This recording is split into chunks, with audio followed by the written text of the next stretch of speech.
Hello and welcome to Rhythms of Grace at Nature Coast Church. I am Kim McGovern, your Monday contributor here at Rhythms of Grace, and I'm going to get right at it today and read from the scripture that I've chosen, and then I want to share something a little bit different with you than I normally do. So, I'm going to begin with Isaiah 9:6. For a child will be born to us, a son will be given to us, and the government will rest on his shoulders. And his name will be called Wonderful Counselor, Mighty God, Eternal Father, Prince of Peace. And I think that's a very fitting verse for today because we've entered the second week of Advent, which is known as Advent Peace. And the world was waiting and weary and waiting for peace to come. And that peace had been long sought. Israel had been mired, God's people had been mired in war. And wrestling with the struggles in this world, and they longed for that perfect peace to enter in. And that is the promise that comes in Isaiah to the people of God, that they would know this wonderful counselor, this mighty God, this Prince of Peace, and that he would come. And Advent is about the coming of that peace. And today I want to share with you something a little bit off kilter. And hopefully everybody's hearing just fine when they get on. I don't have anybody on yet, but if you can't hear me when you do get on, let me know. I want to share, I guess, a book review and sorts, but I want to share a story from this book. And it's a book that was actually published a couple of years ago named Soul Bear. And that book was a compilation of other stories put together by an author named Kara Sexton. And there were lots of stories of people that you might know, one of them being Emily Freeman or Sarah Bessey. It was a combination of both men and women who shared their stories, parts of their stories. And these stories weren't like the normal storytelling. These are what I call living stories. Stories of people who are living right now in our culture and wrestling with some of the same things that we're wrestling with. And they have exposed themselves and their struggles. These stories aren't censored in any way. They aren't tied up neatly necessarily at the end of the story in a little bow that makes us happy. It doesn't work like that. This is not a formula book where you're going to come away from it with a formula of how to be a better you or to be all you or anything better at all. It's not about that. It's about instead their struggles and their encounters with the Prince of Peace and that Prince who reached deep into the darkness in their hearts and in their lives and brought life and light to their deepest wounds. And that's why I've put up on the screen already the name of the book. And the story that I'm going to be reading from is a story written by Amy Smith. And it's called Liquid Courage. I'm not going to read every bit of the story because that would take too long, but hopefully enough of it for you to understand what the types of stories you'll find in this book are and why I find them an encouragement to me in my daily life. And an encouragement to remember who God is and what he promised us in the meaning of peace. And her story begins like this, and it's an honest story. It says, I was drunk at church. I hadn't meant to be.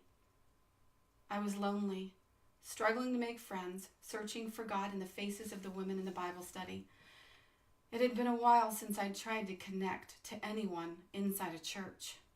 They were lovely with their designer clothes and stylish haircuts and perfectly manicured fingernails. In some ways, I fit right in. For starters, I was white, and I had never been to a church before where there were so many white people. I found this strangely unsettling. They all knew each other, and while they were cordial, friendly even, I knew they all wanted to sit with their friends, and that did not leave space for me. Who wants to be a third wheel? I was stunned to find that church, just like high school, was filled with cliques. The feeling of passive rejection stung. I didn't belong here. I had assumed it would be like this, me sitting with my head slightly down, my body language screaming with emotional fragility, trying to avoid eye contact lest anyone should notice me and give me a smile of pity. I was right. So before I got in my car and drove to church, I'd decided that I needed a little liquid courage. I took a shot of rum before I left. But when that did not seem to be kicking in nearly quickly enough, I took a couple more shots. I don't remember how many I had. I lost count after the fourth. It's Hi John Paul. It's not the end. I'm kind of at the beginning of the story. And it's a story, as you see, by Amy Smith called Liquid Courage. And it's about a time where she was drunk at church and why she had to drink to go there. And so she's to the point of taking a few shots of rum, and so many shots she doesn't remember how many, as she was trying to get up the courage to go to the church. The warmth traveled down, down, down. The tight knot in my stomach began to unwind. My shoulders began to relax. My hands stopped shaking. I looked at myself in the mirror and thought, yes, I can do this. I applied more mascara with steady hands. I don't know why it was so important for me to go to that meeting. I only know that I was searching for Jesus and thought that he might be there. I did okay until I sat down at the table. I started to glaze over, and I'm pretty sure I was swaying in my seat. I flew with wild, crazed eyes and a strong shot of panic when the sensation hit me. I flew. I barely made it out the door. I vomited up the contents of my stomach. There wasn't much there, really, because I had all but stopped eating. Some folks eat when they're stressed, not me. When I'm stressed, I can barely eat at all. A couple of the ladies rushed out to help, and I blurted out the first lie I could think of to cover my shame. I told them that I was pregnant. Then I started to cry, humiliated. One of the ladies offered to drive me home. I sat in her car, the world spinning, thoughts of self-loathing threatening to overtake me. What kind of a loser goes to church drunk? Groaning from the headache that was starting to form at the base of my neck, I stumbled out of the car and into my husband's arms. He helped me into the bathtub. I was bawling. Tears rolled hot down my cheeks and made plunking noises as they hit the bath water. Did God really collect all these mascara-tinged, pathetic tears in some sort of bottle, as the Psalm said? And I'm going to jump ahead a little in the story. And it says, it wasn't until I woke up in the morning with a massive hangover, disgusted with myself, that I heard him speak. Soft and gentle and dripping with love and hope for this soul-sick girl. At first I didn't believe it was him. I believed you had to get yourself all cleaned up, tidy and holy and good before he would speak to you. I wondered whether God really spoke to people at all these days. Wasn't he distant, far away, and uninterested, watching with only mild interest the goings-on of his so-called creation? I assumed that if he spoke to people at all, it was to important people, spiritual people, like mystics and the Pope, or maybe Billy Graham. But definitely not to broken, sinful, jacked up people like me. But he did. Against all odds, with a pounding headache and a cup of strong, hot coffee warming my hands, I heard him whisper a single word, and that word was grace. I grew up in a church, but sometime in my teens I rejected it because I saw such hypocrisy it turned my stomach. I had friends in high school who told me they thought my church was a cult, but they loved me anyway. But my friends in church insisted that I get rid of any friends who weren't Christians, that I shouldn't socialize with people outside of church, that I shouldn't go to my prom or to a school function, or that I shouldn't dance. I was sick to death of hearing people use grace as an excuse to be evil, to cover up their sin, and to use repugnant cliches like God isn't finished with me yet, and I'm not perfect, just forgiven. I was sick of grace because it had lost its meaning. It felt cheap, and it carried no weight or value in my heart. I saw grace as nothing more than subterfuge, a justification for bad behavior, a thinly veiled disguise wrapped up in the language of Christianese.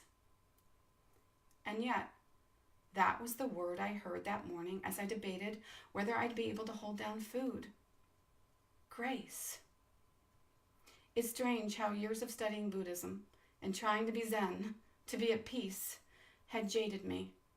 I tried using the principles of feng shui to bring tranquility to my personal spaces, but inside I was raging, hungry, aching. I was still searching. I pulled out the old Maranatha records I grew up with and just listened a while as I got dressed and went through my morning routine. The grace he whispered into my ear started to seep down into the parched, impoverished, exhausted recesses of my heart. I was reminded of something I had once known. Peace is a person. I knew in an instant what I'd been confused about for years. He loved me. I didn't have to pretend to be somebody else. I didn't really need other people to love and accept me.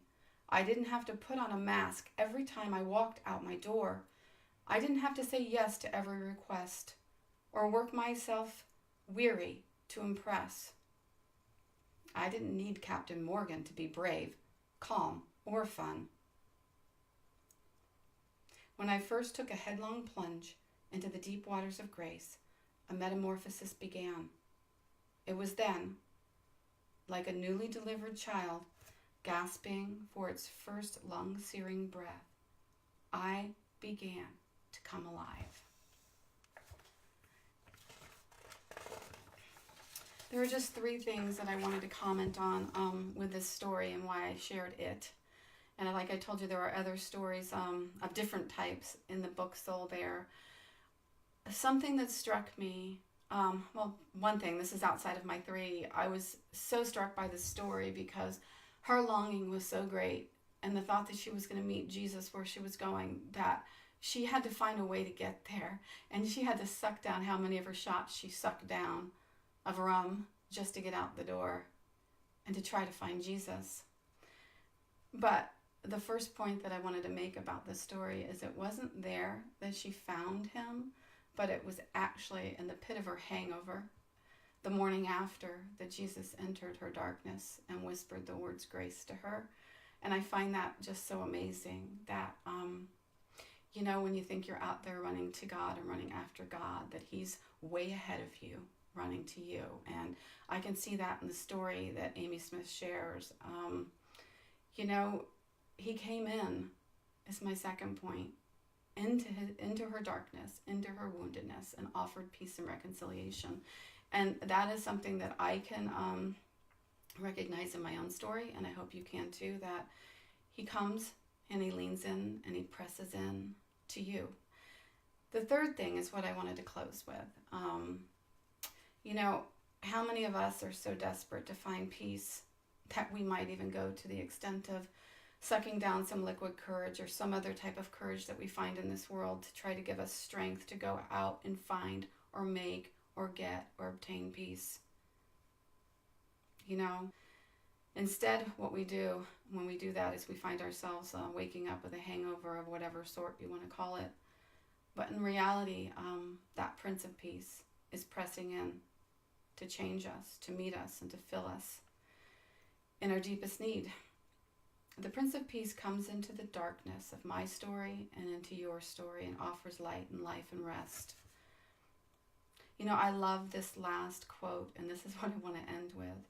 She said, I assumed that if he spoke at all, it was to important spiritual people like mystics and the Pope or maybe Billy Graham, but definitely not to broken, sinful, jacked up people like her. This should give you and me comfort. Yes, God speaks to broken, jacked up people just like you and me. And what he has to say to us is grace. That grace he speaks is Jesus, the Prince of Peace. Open your hands. Lay bare your soul. The Prince of Peace is leaning into your darkness, longing to enter it, to bring you light, life, forgiveness, and rest for the weary soul. And that is my rhythm of grace for Monday. Have a good evening or afternoon.